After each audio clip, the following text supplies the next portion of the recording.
الحمد لله نحمده ونستعينه ونستغفره ونؤمن به ونتوكل عليه ونعوذ بالله من شرور أنفسنا ومن سيئات أعمالنا من يهده الله فلا مضل له ومن يضلله فلا هادي له وأشهد أن لا إله إلا الله وحده لا شريك له وأشهد أن سيدنا وحبيبنا ومولانا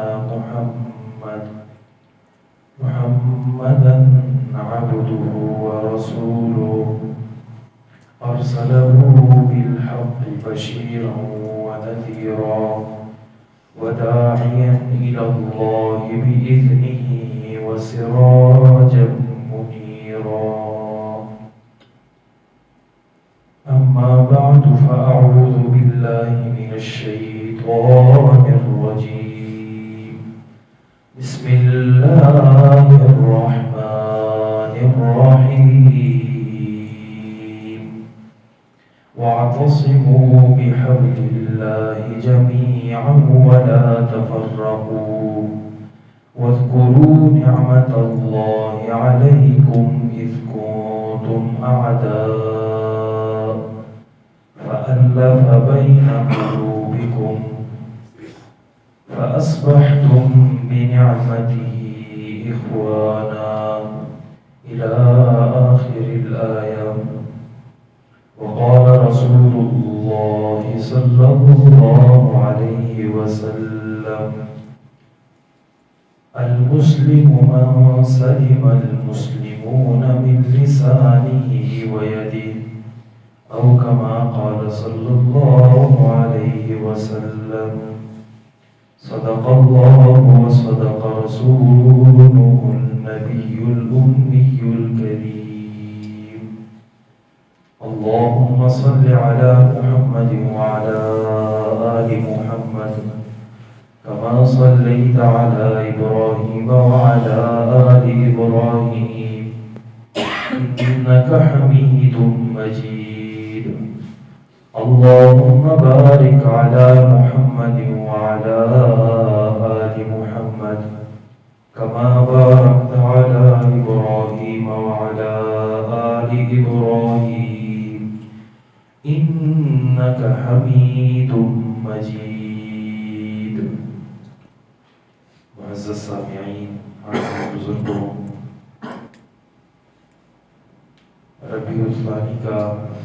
پہلا جمعہ ہے.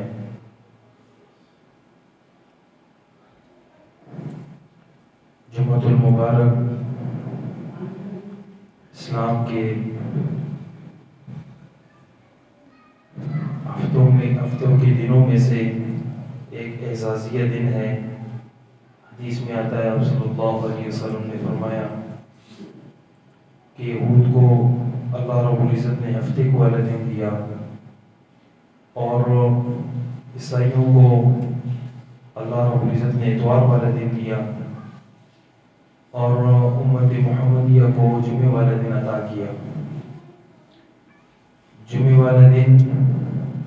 عبادت کا دن ہے، اعمال کا دن ہے، اللہ کو راضی کرنے کا دن ہے، ماقبل کے گناہوں کا کفارہ بننے کا دن ہے. حدیث میں آتا ہے آپ صلی اللہ علیہ وسلم نے فرمایا کہ ایک نماز سے دوسری نماز تک انسان کے جتنے بھی صغیرہ گناہ ہو چکے ہوں، دوسری نماز کے لیے جب بندہ آتا ہے تو وہ گناہ اللہ معاف کر لیتے ہیں. اسی طرح اگلی نماز تک، اسی طرح جو ہے ایک جمعے سے دوسرے جمعہ، یہ ماقبل یعنی مابین کے گناہوں کو اللہ رب العزت کفارہ بنا لیتے ہیں. جمعہ ایک اعزازی دن ہے، بنسبت اور دنوں کے زیادہ اس میں عبادات کی طرف، زیادہ اس میں آپ صلی اللہ علیہ وسلم پر درود پڑھنا، اسی طرح دیگر اہم کاموں کو چھوڑ کر صرف اللہ رب العزت سے لو لگانا، دعا کرنا، یہ اس دن کی جو ہے یعنی فضیلت میں شامل ہے۔ حدیث میں آتا ہے جمعے کی گھڑیوں میں سے ایک گھڑی ہے کہ جو شخص اسے پا لیتا ہے اللہ رب العزت اس کی ہر دعا کو قبول فرماتے ہیں۔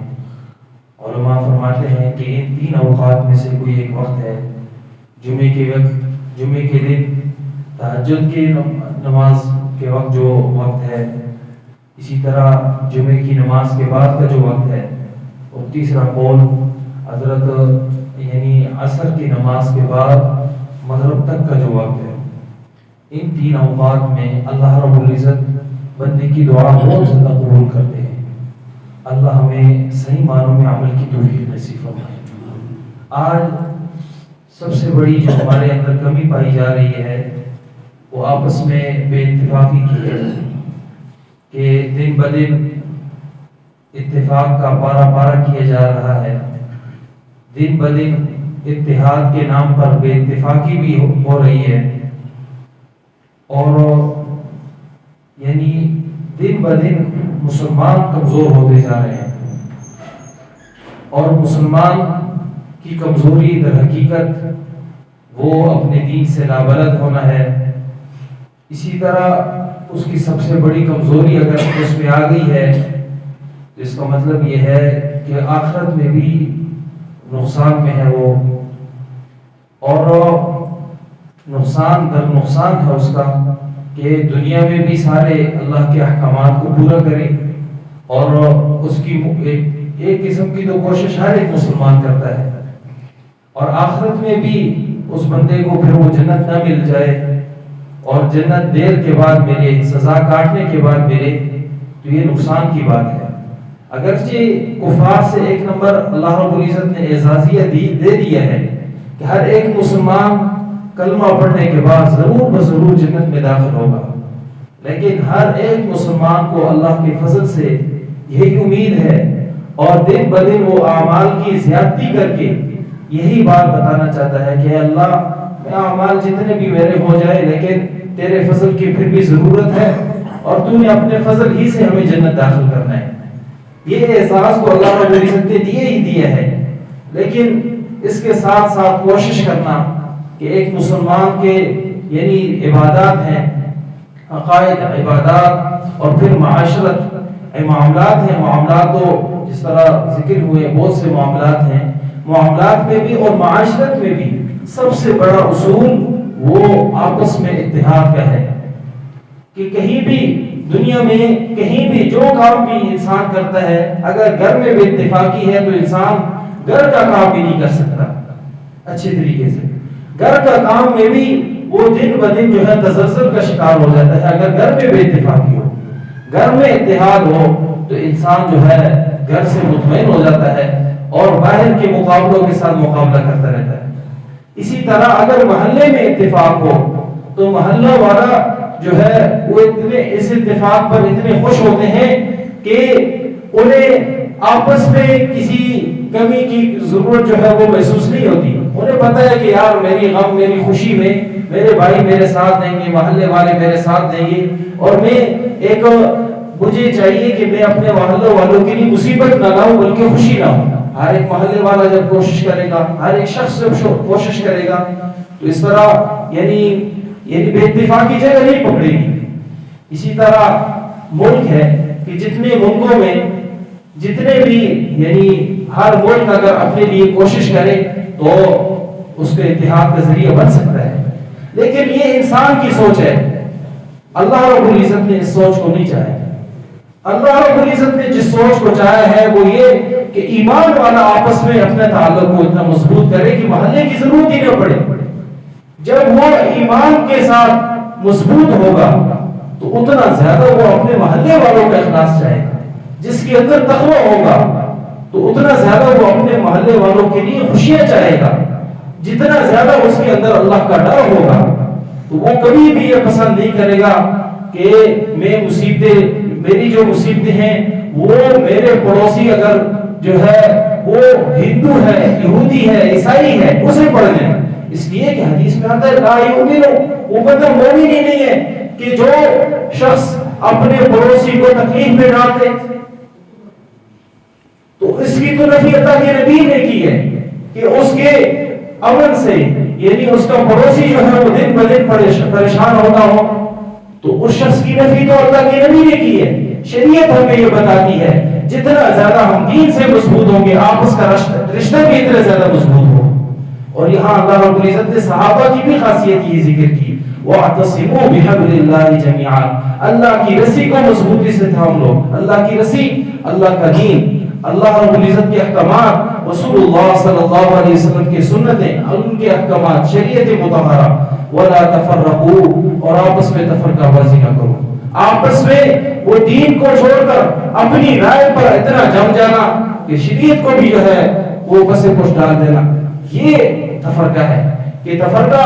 کبھی ایسا نہیں ہو سکتا کہ دونوں بندے وہ دین کے معاملے پر ہوں اور دین کے معاملے میں وہ اس حد تک بڑھ جائے کہ وہ آپس میں اتنا بڑا مقابلہ شروع کر دیں کہ چھوٹی چھوٹی چیزوں پر.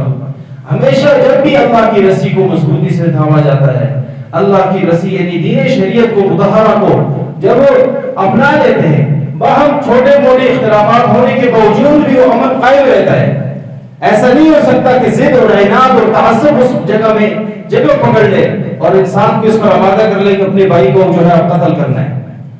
یہ صرف اور صرف تب ہی ہو سکتا ہے جب اس کے دل میں اللہ کی توحید کا یا اللہ کے احکامات کا ڈر ہی نہ ہو. تو ہم سب کو اللہ کی رسی کو مضبوطی سے تھامنا چاہیے. اللہ کی رسی کیا ہے؟ قرآن کریم ہے. اللہ کی رسی اللہ کے احکامات ہیں اور اللہ کے احکامات قرآن کریم میں ہیں. اور اس کی تو یعنی انسان تھوڑا بہت بھی اس بات پر سوچے کہ دیکھیں اگر کسی آج جتنے بھی ہمارے پاس کتابیں ہیں، جتنے ہمارے پاس علم ہیں، جتنی شخصیات ہیں، آئے چلے کسی ایک شخصیت پر جمع ہوتے ہیں تو کسی ایک شخصیت پر بھی